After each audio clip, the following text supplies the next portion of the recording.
tema es más o menos así. La trata de personas es un delito en nuestro país multidimensional y complejo de enfrentar.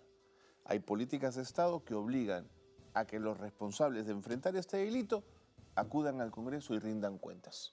La pregunta es por qué el Congreso de la República quiere de alguna manera inhibir, evitar, bajar la valla respecto a la necesidad que tiene el país de que se rinda cuentas en torno a la lucha contra la trata de personas. Bueno, esa es la pregunta que le hacemos a Ricardo Valdés, director de CHS Alternativo, una de las organizaciones de sociedad civil que más ha trabajado el tema y trabaja el tema de la lucha contra la trata de personas. ¿Cómo te va, Ricardo? Qué gusto estar contigo. Gracias. Bienvenido. Gracias. A ver, yo no tengo una respuesta para esa pregunta, porque yo también me hago la misma pregunta, es decir, ¿qué razón tendría el Congreso? Más aún cuando la trata de personas viene ganando titulares diariamente. Y es un tema que está tremendamente asociado a la transnacionalización de la criminalidad, está asociado a corrupción, asociado a impunidad, asociado a muchos males que tienen que hacer con el principal problema del país, que es la inseguridad ciudadana. Entonces, la razón por la cual el presidente del Consejo de Ministros ya no va a asistir al Pleno del Congreso, no lo entiendo. No lo entiendo más aún cuando hay una política contra la trata que involucra a 11 ministerios. 11 ministerios. No es un ministerio, no es el Ministerio de la Mujer, no es el Ministerio del Interior. Está también el Ministerio de Salud, Ministerio de Trabajo, Relaciones Exteriores. En fin, son 11 ministerios y hay 4 organismos constitucionalmente autónomos. Está el Ministerio Público, el Poder Judicial. Entonces, creo yo que esto demuestra, la propia política nacional demuestra que es un problema transversal a todo el país, que tiene que hacer con una serie de pesos y contrapesos, y en donde es crucial que el Pleno se involucre en la lucha contra este delito, como está estipulado en la ley, que ahora quieren justamente bajarle el nivel y que solamente sean las comisiones de Mujer y de Justicia quienes tomen cuentas. Así es. Y ya no al primer ministro, sino solamente a los ministros del Interior y la Mujer. Entonces, no entiendo yo la razón, y sobre todo porque tenemos un problema muy serio en el financiamiento de la política. La política tiene 42 servicios que tienen que hacer con los ejes de prevención, de persecución, de asistencia a víctimas y de reintegración. Y el Congreso es quien va a definir finalmente cuánto es el presupuesto que deben tener los sectores para combatir este delito específico. Y digo específico porque además todos sabemos que está asociado a otras economías criminales, ¿no? Como la minería ilegal, etc. Sin duda, ¿no? De acuerdo. ¿Cómo responder a esa pregunta? ¿Qué es lo que pasa en el Congreso para que realmente hayan tomado la decisión de promover una ley que además objetó el Ejecutivo? Esa era mi pregunta. Hace una semana el Ejecutivo observó el proyecto de ley que justamente restringía la rendición de cuentas de este delito y limitaba el control político. Si el Ejecutivo le está diciendo al Congreso, no me quites estas facultades, que voy a asumirlas o las voy a continuar asumiendo, correcto, ¿por qué el Congreso actuaría así, Ricardo? Sí, bueno, nuevamente, haces una pregunta que en realidad yo se la trasladaría al Congreso de la República. Y como ya está por entrar esto al Pleno, de ahí nuestra urgencia, de ahí en realidad la necesidad de hacer un llamado a los congresistas, claro, tengo la impresión que no han sopesado. Creo que la perspectiva y la visión de la trata es una perspectiva eminentemente policial y no es así. No es así. El Ministerio de Educación tiene un peso importantísimo en la prevención de la trata de personas. El Ministerio de Justicia también tiene un peso importantísimo en todo esto, ¿no? Y sin duda, ¿qué decir de todos los sistemas de atención y de reintegración, donde está involucrado el Ministerio de la Mujer y Poblaciones Vulnerables, pero también el MIDIS? Entonces necesitamos que tener una perspectiva integral y sistémica como está en la política, no es algo que nosotros hayamos inventado como sociedad civil. Intuyo o planteo una hipótesis. De pronto el Congreso, desde su prerrogativa y su mirada habitual de su trabajo cotidiano, siente que con 2 comisiones es más que suficiente para abordar esto, Ricardo. Yo tengo otra hipótesis. Yo creo que aquí lo que ha ocurrido es, vamos a ponerlo de esta forma, la expresión de buena voluntad de un conjunto de congresistas que han hecho de este tema una suerte de bandera y que por lo tanto quisieran tener siempre la prerrogativa y la posibilidad de expresarse y de manejar la rendición de cuentas de estos asuntos. Me parece una perspectiva un tanto reducida. Eso te iba a decir, ¿eh? Un tanto reducida. Bueno, o sea, es que perspectivas reducidas hemos visto a lo largo del tiempo en este Congreso. Entonces yo lo que le pediría es a los promotores de esta norma que realmente reflexionen un poco, porque ellos tienen la posibilidad, además desde sus bancadas, de llevar todos los temas necesariamente y de liderar un poco la rendición de cuentas, pero en un pleno que realmente permita revisar todas las aristas del problema de la trata de personas. Tenemos dificultades muy serias, tenemos pocos centros para la reintegración de las víctimas, prácticamente andamos con serias dificultades.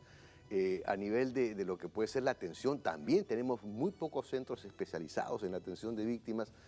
Creo que hay que repensar la forma como tenemos que enfocar este asunto, pero sin duda también en todo lo relacionado a la persecución del delito hay una serie de carencias. Nosotros lo vemos porque tenemos oficinas en Madre de Dios, en Puno, en Cusco, en Loreto, y vemos las carencias que tiene en campo, en situ, la Policía Nacional para lidiar con esto, y también el Ministerio Público.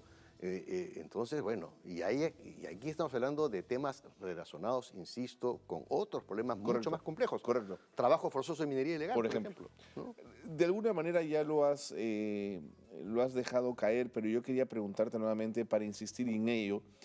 Cuando hablamos de la trata como un delito multidimensional, Correcto. ¿qué oficinas, qué instancias estatales entran a tallar? Porque has dicho como 11. Sí, acá las tengo, porque están en la política absolutamente definida. Es decir, son el Ministerio de Interior, sin duda, junto con la Policía Nacional. ¿No? Ministerio de la Mujer y Poblaciones Vulnerables, Ministerio de Salud, acá es un tema de salud mental, no solamente la parte preventiva, sino la parte de atención, tremendamente importante. Relaciones exteriores, porque hay víctimas peruanas en el exterior y víctimas extranjeras en el Perú. Sin duda. ¿No? Entonces también tiene que hacer con esto justicia y derechos humanos, es decir, trabajo a través de SUNAFIR, todo lo que es fiscalización laboral. ¿No? Transportes, porque la vigilancia, el traslado de las víctimas a través de SUTRAN está involucrado. Educación para temas, obviamente, de la formación de los niños y poder llevar los contenidos preventivos. Ministerio de Energía y Minas también es parte de esta política. Que hay contenidos preventivos en trata, Ricardo, eso es clave, ¿no? Eso es clave, porque entonces, cuando manejamos la prevención, la cosa queda en charlas y conferencias, y no es así. ¿No? Hay formación que tenemos que tener en esto. Desarrollo agrario y riego, porque también está muy involucrada con otros temas relacionados con otras economías ilegales, como el narcotráfico y tráfico de flora y fauna y tala de madera. Tala de madera y narcotráfico está íntimamente asociada a la trata de personas en explotación laboral, trabajo forzoso y explotación sexual. Por eso que están involucradas en la política, Ministerio de Cultura. Las comunidades nativas, indígenas, están tremendamente golpeadas. Claro. Se ven afectadas en ello. RENIEC, Ministerio Público, Poder Judicial y el INEI, porque tienes que tener un monitoreo de estos temas. Esto simplemente está en el Decreto Supremo 009-2021. Así que ya tenemos más de 2 años con esta política y la otra mirada es qué tipo de financiamiento estamos haciendo, porque son 42 servicios que se desprenden de esta política y muchos de ellos no tienen financiamiento, ¿no? Pero vuelves a tocar el tema del presupuesto y quería preguntarte en ese sentido. ¿Hay una relación directa entre que no vayan al Pleno a rendir cuentas y la posibilidad que el presupuesto descienda o no recaude lo que se necesite? Absolutamente. ¿Por qué? Es directa la relación, porque en primer lugar esta política requiere de una mirada que debiera tener un presupuesto por resultados, un PPOR que lo hemos pedido a lo largo de los años y no lo tiene, pero entonces desde la Comisión Multisectorial, cada sector, que los que están en la política están en esta comisión multisectorial, deben calcular la cantidad de dinero que requieren para poner en marcha los servicios de la política y en donde están involucrados, ¿no? Porque esto está desplegado a nivel nacional. Y a su vez porque esta política tiene que bajar a niveles regionales, provinciales y distritales. Porque como todo delito, tiene un territorio donde se ejecuta y se produce. Entonces, va en cascada y esto requiere en todos los casos de proyectos de inversión pública que requieren de fondos a nivel local y provincial y regional, perdón, y luego requiere para la política en sí misma de fondos específicos para poner en práctica los proyectos, por ejemplo, del Ministerio de Educación, para poder tener los fondos necesarios para el traslado de las víctimas y en fin, o sea, para el manejo de los penales, pues eso también está justicia involucrado en ello, y este dimensionamiento no siempre es materia de discusión, hay que decirlo, en la Comisión Multisectorial, debiera tener digamos, yo pienso que el propio Ejecutivo debiera ser mucho más proactivo en el señalamiento de los fondos que se requieren. Pero hasta hace poco, el Plan Nacional contra la Trata, que la política reemplaza, tenía un financiamiento que llegaba a 12 centavos de sol por persona al año. Es nada, pues. Es nada. Entonces, con eso, claro, tú entiendes por qué te vas a Puerto Maldonado, Claro. tienes 6 efectivos en la división de trata, El estado de las comisarías, que no Ricardo, tienen es cómo. inhumano. Entonces ya vamos a entrar en los temas de seguridad, ¿no? Porque esto es una arista, es un pequeño problema, y en seguridad tú tienes 2 dimensiones, ¿no? Tienes aquella que tiene que hacer con la criminalidad común, que ocurre en las calles, relacionados con los hurtos, los robos, y tienes la otra, que es la criminalidad organizada, que está pues tremendamente relacionada con este tipo de problemas, ¿no? Y bueno, y ahí también requerimos de una mirada no solamente de planificación y operativa, sino también tenemos que revisar todo aquello que implica a nivel de costos y de gastos, ¿no? O sea, clarísimo.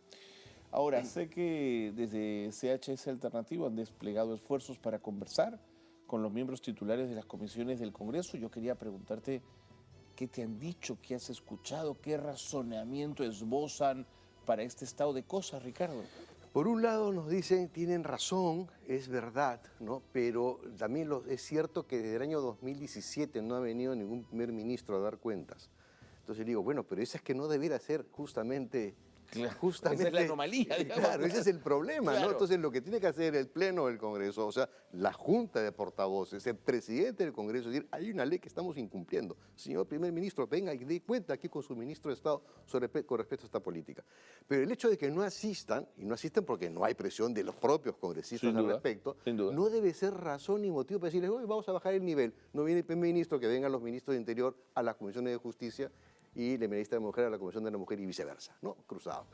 Entonces, qué falta de miopía política también, porque sin lugar a dudas un Congreso que se respeta a sí mismo, que no renuncia a su capacidad fiscalizadora, es decir, qué mejor que tener al presidente del Consejo de Ministros, en tanto que hay 11 sectores que él lidera, que están involucrados en la política, para que esté rindiendo cuentas. Totalmente. Eso es lo que debe ocurrir. Totalmente. Y la otra es que, bueno, la verdad es que la última presentación en el año 2017, a partir de ese momento, han sido 6 presidentes de la República, con diversos presidentes de Consejo. Entonces, eso ese está en medio vacío, de todo, ¿no? Claro, ¿no? Ese torbellino político, obviamente ha hecho que estos temas queden relegados. Pero es el momento en donde, si tenemos una mirada puesta en el 2026, que en el 2024 nos digan qué va a hacer el Estado con esta política y, de paso, ver de qué manera la trata se relaciona a otros problemas que son urgentes, Y ¿no? cuando sí hubo presentación del ministro en el año 17, 16, 15... Se multiplicó el presupuesto. Eso te iba a preguntar, Se ¿qué pasó? multiplicó el presupuesto, porque obviamente pasábamos de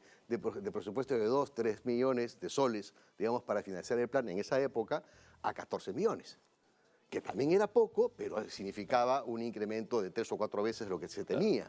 Entonces eso permitía los operativos, se iniciaron los centros de atención especializados, o sea, tuvo toda un proceso de incremento de las acciones y las actividades, ¿no? El Ministerio de Educación se empezó a preocupar por incorporar esto en los cursos, etc. Todo esto ha decaído porque Sí, pues. no hay rendición de cuentas. Además, es un delito que necesita una permanente capacitación del funcionario público. Es Ricardo, correcto, ¿no? Me es recuerdo correcto. con jueces cómo en algún momento hubo que contarles en qué consistía este Además, delito. ha ¿no? evolucionado, porque este era un delito contra la libertad, ahora ya no. Ya no, pues. Es un delito contra la dignidad. Así Se ha es. cambiado el Código Penal.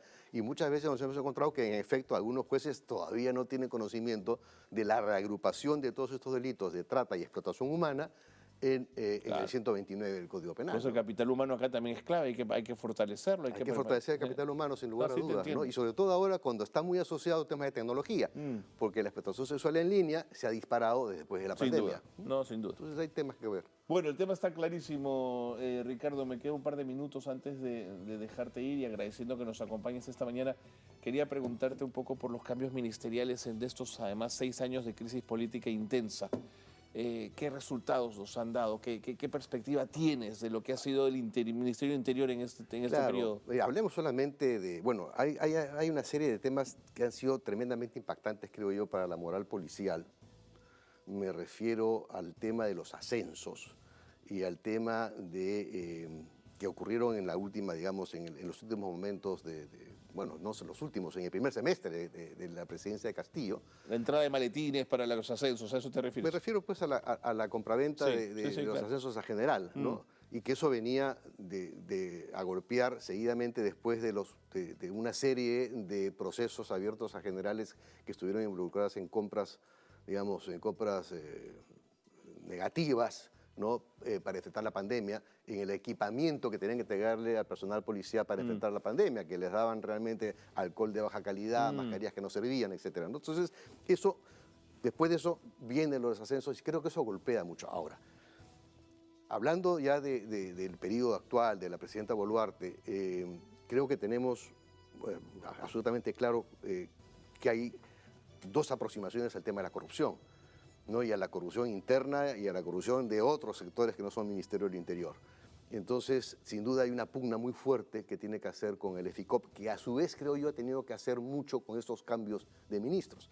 6 ministros del Interior. 6 ministros del Interior en año y medio, estamos hablando de un promedio de 3 meses por No, es ministro. una barbaridad. Eso hace prácticamente imposible que uno pueda poner en práctica la política nacional de seguridad ciudadana, que es otro tema. Así como hay una política de trata, hay una política nacional de seguridad ciudadana del 2030 también, y que también es multisectorial. Y sería bueno que realmente se revise y se discuta abiertamente, porque creo que la gente no sabe los roles. Hay también 11 ministerios involucrados en la política de seguridad ciudadana, porque no, la perspectiva de seguridad no es una perspectiva policial. Claro. O no es exclusivamente No es policial, exclusivamente claro. una perspectiva policial. De acuerdo. Bien. Ricardo, te agradezco mucho que hayas venido al programa, que nos traigas estos temas siempre importantes. Muchas gracias, Carlos. Ricardo Valdés, director de CHS Alternativo, ha estado con nosotros en el programa.